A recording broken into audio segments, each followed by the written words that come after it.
Programme में एक बार फिर खुश आमदीद। बात हो रही थी मौजूदा सियासी सूरत हाल, ख़ास तौर पर आइनी माशी और अदालती बहरान।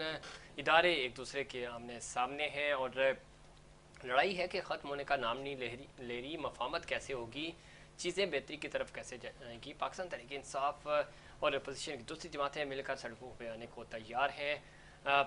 बानी पीटीआई ने कहा है कि मैं फ़ाइनल कॉल दूंगा, अवाम साथ दे, सड़कों पर निकले।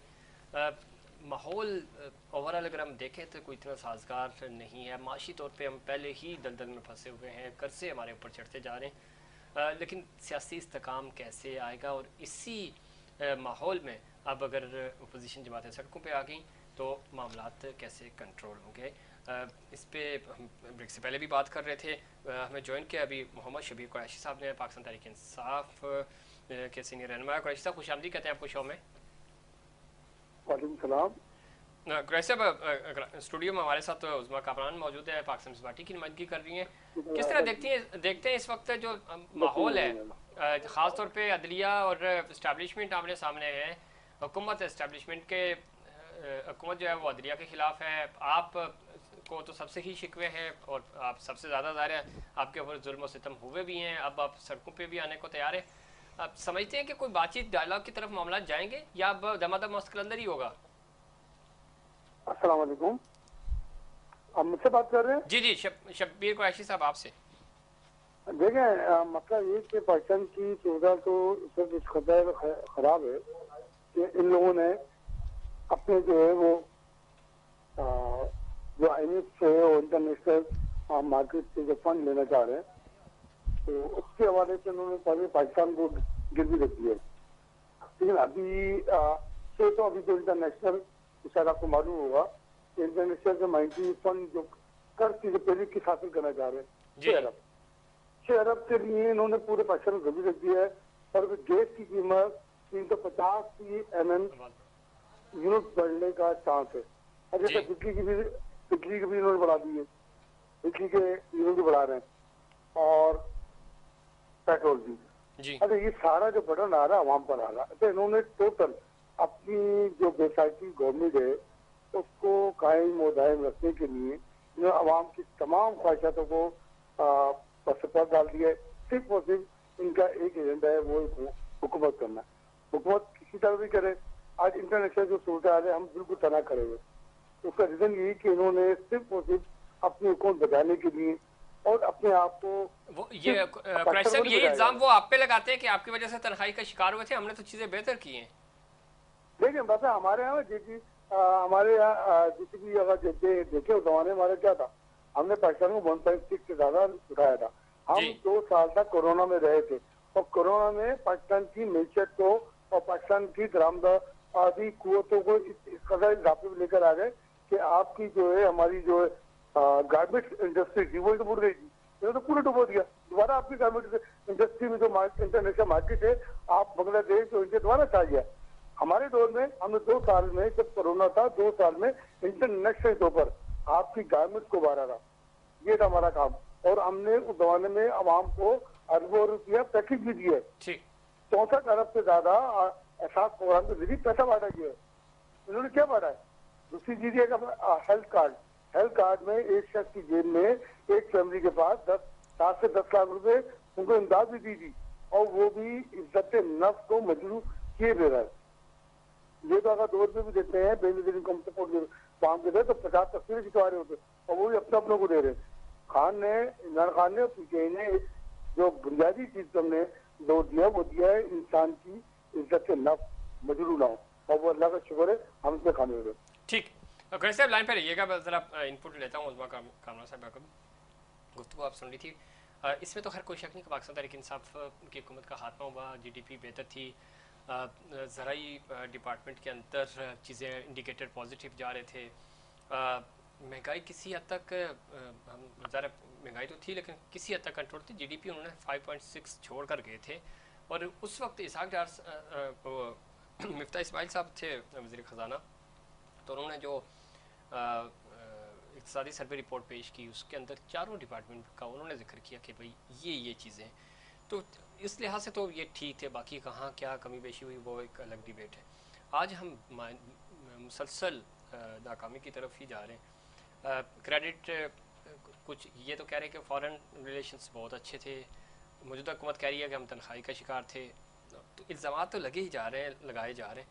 पिछला टेन्यूर चूँकि आपके फॉरेन मिनिस्टर थे तो उन्होंने वैसे उनके लिए भी कह रहे थे कि उनकी इंटर्नशिप कंप्लीट हुई है, तनख्वाही तो अभी भी है हमारी, लेकिन चीज़ें चलो किसी हद तक बेहतर हो रही हैं। आप समझती हैं कि कुछ मज़ीद बेहतरी आएगी? और जो कुरैशी साहब भी बात कर रहे हैं कि अगर आप चीज़ें बेहतरी की तरफ नहीं लेके आए और इनके जो इश्यूज़ हैं जनरली ना सुने तो हालात मज़ीद ख़राब हो सकते हैं। लेकिन रफ़ी भाई, मैंने अभी थोड़ी देर पहले भी ये बात की कि बैठ के मुफाहमत के साथ जो है ना मुल्क के मसले मसाइलों के और आवाम के लिए हल निकालने पड़ेंगे। कहीं झुकाव यहाँ से भी आना चाहिए, कहीं झुकाव वहाँ से भी आना चाहिए। जब तक बैठ के बात नहीं होगी, जब तक मसले मसाइलों के हल नहीं निकलेंगे और इस कहते हैं ना जंग अजीम में, जो सियासी जंग अजीम चल रही है, इसमें मुल्क का और आवाम का बेड़ा गर्क हो रहा है। ये बात आपने ठीक कि जीडीपी उस वक्त वाकई में अच्छी चल रही थी, चीज़ें बेहतरी की तरफ थी, मगर ये ज़रूरी नहीं है कि आपने अगर बेहतरी की तरफ चीज़ें की तो आपने उसमें कहीं बिगाड़ पैदा नहीं किया। खान साहब की लॉबी में ऐसी क्या चीज़ आ गई थी, या ऐसी क्या चीज़ थी, या ऐसे कौन से लोग थे जिन्होंने उनको आगे चलने ही नहीं दिया उनकी लॉबी में? क्योंकि अपने ही गिराते नशे मन पे बिजलियाँ, वो कहावत सुनिए ना आपने, तो उनके साथ भी यही चीज़ थी। तो फिर मैं वही कहूँगी कि अभी भी वक्त है इंसान को मुफाहमत के साथ अपनी अनाए साइड में रख के, जहाँ पर अपने घर की, अपने मुल्क की, अपनी आवाम की बात हो, तो डायलॉग तो करने चाहिए। आप इलेक्शंस वो जीत के थे, 47 के ऊपर उनको हरा दिया गया, तो वो क्या आप इसके ऊपर क्या एहतजाज भी ना करें? क्या करें? देखिए, एहतजाज करने से हल नहीं निकलेगा। आप क्या समझते हैं कब से एहतजाज हो रहे हैं? एहतजाज तो बार बार हो रहे हैं, एहतजाज की कॉल तो बार बार हो रही है। हर सियासी पार्टी जमहूरी हक है, एहतजाज करती है, पूरा मंद एहतजाज होना चाहिए। नहीं, मारने की बात नहीं है, अल्लाह ना करे कि हमारे मुल्क में कोई फिसाद हो और कोई किसी को मारे। पाकिस्तान पीपल्स पार्टी का हमेशा ही नहीं, सारी चीजें मैंडेट उनका चोरी हो गया। तो देखिए, फिर मैं वही बात कहूंगी, इसके ऊपर उसके ऊपर मलबा डालने से कुछ नहीं होगा। मुफाहमत के साथ बैठ के बात करें। अच्छा, इसी जो है जैसे है कि बुनियाद पे ही वो बैठ के बात करें। कुरैशी साहब, ये क्या पॉसिबल है कि आप मैंडेट 47 मतलब एक तो चोरी ऊपर सीना दूरी, वो कहावत सुनी ना जी जी, कि इन्होंने पाकिस्तान की सियासत में पहली दफा ऐसा हुआ कि आपने हमारे निशाना छीने, आपने हमारे तमाम निशाना छीनने के बाद उसके बाद हम 200 सीटें लेकर आ गए। अब ये फॉर्म 45 आवाम पे, ये पहले तो पाकिस्तान के खजाने पर डाका डालते थे सब मिलकर, दोनों जमातें मिलकर। आज इन्होंने जो डाका डाला है वहाँ पे वोट पे डाका डाला, अभी बोलते मफामत। तो मफामत तो जब ना आप चोरों पे बैठे हुए, आप उस मुकद्दस ऐवान में कुरान को उठाकर हल्फ उठाते कि हम MLA बन गए, MP बन गए, तो आप हल्फ उठाए ना कि आप वाकई ईमानदारी से बने। आपने आवाम से महंगे चोरी नहीं किया। अब आप बोलते हैं कि आवाम की जो सोच है, आवाम की जो मैंडेट था, आवाम का जो वोट था, वो राय, आपने राय चोरी की और उससे भी आप बोलते हैं मफामत करें। मैंने मफामत की पार्टी थी, आप चोरी भी करें, ऊपर से बोले कि आप मेरे घर में चोरी कर जाए और बाद में आके बोले यार तस्करी कर लो। तो भाई मेरा माल तो वापस करो ना, मैं तो ये एहतियात करूंगा ना। अगर मेरे घर में चोरी हुई है तो आप बोले भाई कॉम्प्रोमाइज करने, लड़ाई नहीं होती, अब जहाँ घर चले तो मैं ये बात करूंगा ना कि मेरी जो चोरी शुदा माल है वो तो वापस करो मेरा। तो हम तो उसी बात पे बात कर रहे हैं ना कि आप बोलते यानी चोरों की वो मिसाल ये बात आपकी ठीक है। अभी देखें, मौलाना फजल अहमद से आज शाम में मुलाकात हुई, आपकी लीडरशिप की बातचीत भी अब कर रहे हैं। आप नून लीग और पाकिस्तान पार्टी के साथ भी तो बातचीत करें ना।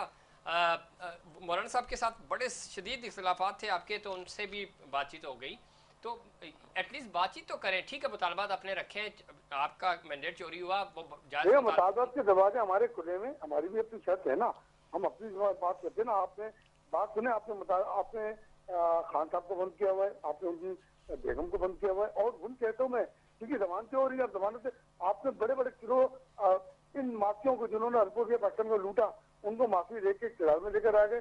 एक से पाकिस्तान की आवाम की लड़ाई लड़ रहा है, आप वो पाबंदी सलासल कर रहे हो और फिर कहते कि आप कम्प्रोमाइज करो, मफामत करो। तो मफामत के एंड तो शुरू फिर आप भी तो करें ना। आपने जब केसेस से, हम केसेस तो पहले हमारे केसेस फॉर्म 45 पे चले, हमारे केसेस तो आप सुनाई करें ना, हम मफामत करें, हम तो बात नहीं, हम डायलॉग पर यकीन रखते हैं। एक डायलॉग आदमी तो यकीन रखे ना, आप तो सिर्फ वन वे बात करना चाहते हैं, जो हम बोले कहते हम सही हैं, आप गलत है। ठीक है, लेकिन तो आपको भी जी जी कैसे आप कुछ कह तो रहे थे आप अच्छा तो वन में तो नहीं होता ना, हाँ नहीं जब वन में नहीं होता, compromise बिल्कुल है जिस तो तरह वन वो में कह तो रही रफ़ी है। नहीं भाई होता ना। इलेक्शन पे तो एक तो कैसे तहफ़्फ़ुज़ात आप आता देख हूँ हैं, लो, आपकी तरफ अगर जैसे आप इलेक्शन देख पे लो, हम तहफ़्फ़ुज़ात हैं तो काफी हमारी गिरफ्तार मौज़ूद करो, आज के हमारे अदालतें वैसे खुली कारकुन, मैं आ हैं। रहा हूँ हमारे आपकी तरफ आ रहा कारकुन हूँ। जो है जेलों आप में बंद है। अदालत में जाकर अपना तहफ़्फ़ुज़ जो है वो बयान कर सकते हैं। तो अदालतें मुझसे भी तो इंसाफ नहीं मिल रहा ना। नहीं, अदालतें इंसाफ नहीं मिल रहा या मिल रहा है, देखिए अदालतों में इंसाफ मिल रहा है तो उनकी जमानतें हो रही है ना। तो अगर इंसाफ नहीं मिल रहा तो जमानतें क्यों होती? तो केसीसी इस तरह के आप सुने जा रहे तो तो जरा वही ना, फिर वही आ गए ना, केसेस इस तरह के हैं तो फिर इंसाफ मिल रहा है ना। जब केसेस इस तरह के हैं तो फिर इंसाफ के साथ उनकी सुनवाई भी की जा रही है और फैसले भी दिए जा रहे हैं। ठीक ये है है देखिए अदलियत का, कुरैशी साहब अदालतों का इनकी बेहतरीन निज़ाम से फैसला। खुश है इनकी आप, चूंकि सादगी में मैं फैसले क्या आ रहे बात हैं वहां करूं, से, वो इंसाफ कह रही काम है मिल रहा फेवर आपको मिल है। रही है। इनकी सादगी पे ये कि इन्होंने केस किया था शहीद जुल्फ़िकार अली भुट्टो का, 50 साल बाद जाकर इंसाफ मिला। तो अब ये अदालतों की बातें कर रही है। अभी इनके मुंह से क्या कहते हैं ना, आपके मुंह से खुदा की कसम, क्या कसम खाते हो खुदा की कसम। तो आपके मुंह से इंसाफ की बातें, अदालत अदालत की बातें आप किस तरह मानते हैं अदालत को, ये हम भी जानते हैं। तो इंसाफ तो पाकिस्तान में 45 साल बाद अदालतें प्रूव करती हैं कि भुट्टो साहब का कत्ल गलत हुआ था, या ये इसी मुल्क की तारीख है ना, कहीं और की तारीख नहीं है। ठीक है, बहुत शुक्रिया कुरैशी साहब प्रोग्राम में वक्त देने के लिए। उस्मा, जैसा कुरैशी साहब भी कर रहे हैं बात है, और पॉलिसीज़ अपनी जगह मुस्लिम लीग नून जिस तरह की काम कर रही है, फिर जब हम पंजाब की बात कर रहे हैं वहाँ चूँकि सीएम मरियम बीबी हैं, आपको लगता है पंजाब थोड़ा बेहतर होगा? अभी तक हमें उनकी मीडिया मैनेजमेंट तो ठीक नज़र आ रही है, टिकटॉक के ऊपर नज़र आ रही है। देखिए, मैंने अभी थोड़ी देर पहले यही अर्ज़ किया जी कि सरदारी साहब से और बिलावल साहब से सीखें कि कैसे आवाम के मसलों को हल किया जाता है, कैसे पॉलिसीज चलती हैं। पैसे कैसे टिकटॉक बनाए जाते करने हैं। से, देख नहीं, टिकटॉक करने से, टिकटॉक बनाने से और वर्दी पहन लेने से आप ये साबित नहीं कर सकते कि आप मुल्क या फिर अपना वज़ीर सिस्टम अच्छा चला रहे हैं। ठीक, इस पे काम करना पड़ेगा, इस पे सर जोड़ के बैठना पड़ेगा, इस पे फ़ोटो सेशन के अलावा भी काम हैं। ये पाकिस्तान है, लेकिन आप नहीं की समझती कि जिम्मेदारी ठीक है। है अभी इट्स टू अर्ली कि हम उनको कोई जजमेंट पास करें, लेकिन इनिशिएटिव अच्छे हैं, मोटिवेट कर रही हैं। जो काम अच्छे कर रहे हैं हम उन पे हमेशा अप्रिशिएट करते हैं। देखिए, ठीक, मैंने उस चीज़ को अप्रिशिएट किया है जो मुल्क के भला में हो, मुल्क की बका में हो, अवाम की बका में हो। देखिए वर्दी को इज्जत दे रही हैं तो आप कह रही हैं कि बिल्कुल बिल्कुल, वर्दी की हम इज्जत करते हैं। हम नहीं, अपने आप तो करती तमाम हैं, मरियम इदारों की बीबी इज्जत वर्दी को करते हैं, इज्जत दे रही है ना। इज्जत दे रही हैं, मैं मानती हूँ, मगर अब टिकटॉक पे अगर इस तरह से वर्दियों में हम लोग नजर आने लगे सही, तो ये वर्दी को इज्जत देना कहेंगे आप? वर्दी को इज्जत तो देनी है तो एक दौर आप था वो अपने कहती थी पुलिस ये वाले जो भाइयों दहशतगर्दी की है इसके हिफाजत पीछे करें। वर्दी है, अब एटलीस्ट वो वर्दी पहन के आ रही हैं तो ये अच्छी बात है ना। देखें, इसके जिसके पीछे वर्दी की दहशतगर्दी कहा जाता था वो तो अलग ही उनका एक नारा था, और वो बिल्कुल गलत नारा था, क्योंकि ये वर्दी है तो ये मुल्क है।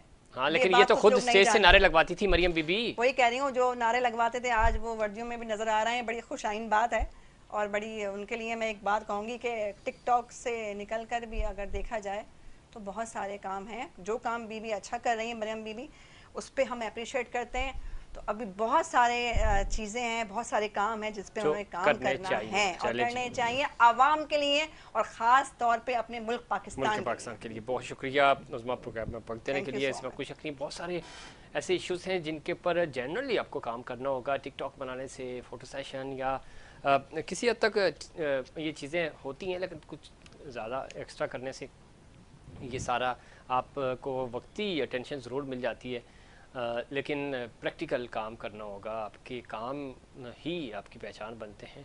अगर आप थोड़ा सा शो ऑफ करेंगे चीज़ों को तो एक्सपोज भी हो जाते हैं आप। तो बेहतर यह है कि आप सूबे पे फोकस करें, अपने अपने सूबाई हुकूमतों को बेहतर करें। जहाँ तक वफाकी हुकूमत की बात है, बहुत बड़ी ज़िम्मेदारियाँ हैं वफाकी हुकूमत के ऊपर भी, और वफाकी हुकूमत अभी तक उस तरह परफॉर्म नहीं कर पा रही और अभी भी बैकफुट पे नज़र आ रही है। अदालती मामला हो या पॉलिटिकल पार्टीज़ को हैंडल करने का मामला हो, पाकिस्तान पीपल्स पार्टी उनके साथ हुकूमत साजी में तो नहीं है, लेकिन एटलीस्ट जो आइनी और इस तरह के जो इक़दामात किए जाते हैं उसमें पाकिस्तान पीपल्स पार्टी हुकूमत का साथ दे रही है। आप चूँकि अपोजिशन जमातें सड़कों पर आने की बातें कर रही हैं, और अगर ये मोमेंटम बन गया तो हुकूमत को मज़ीद चलना मुश्किल हो जाएगा उनके लिए, और चीज़ें बेहतर करना भी मुश्किल हो जाएगा। तो लिहाजा ये वक्त है कि मफामत से आगे बढ़ा जाए, जिस तरह हमारे पैनलिस्ट भी बात कर रहे थे, और मफामत हो कि सियासी तौर पे इस्तेकाम आएगा तो मुल्क माशी इस्तेकाम की तरफ भी रवा दवा होगा और उसके लिए ज़रूरी है कि तमाम स्टेक होल्डर्स मिलकर बैठें, अपने फैसलों पर नज़र षानी करें ताकि मुल्क पाकिस्तान तरक्की कर सके। ये था हमारा आज का प्रोग्राम। उम्मीद करता हूँ दीगर प्रोग्राम्स की तरह आज का प्रोग्राम भी आपको पसंद आया होगा। मुझे और इनसाइड पाकिस्तान की पूरी टीम को दीजिए इजाज़त। अल्लाह निगहबान।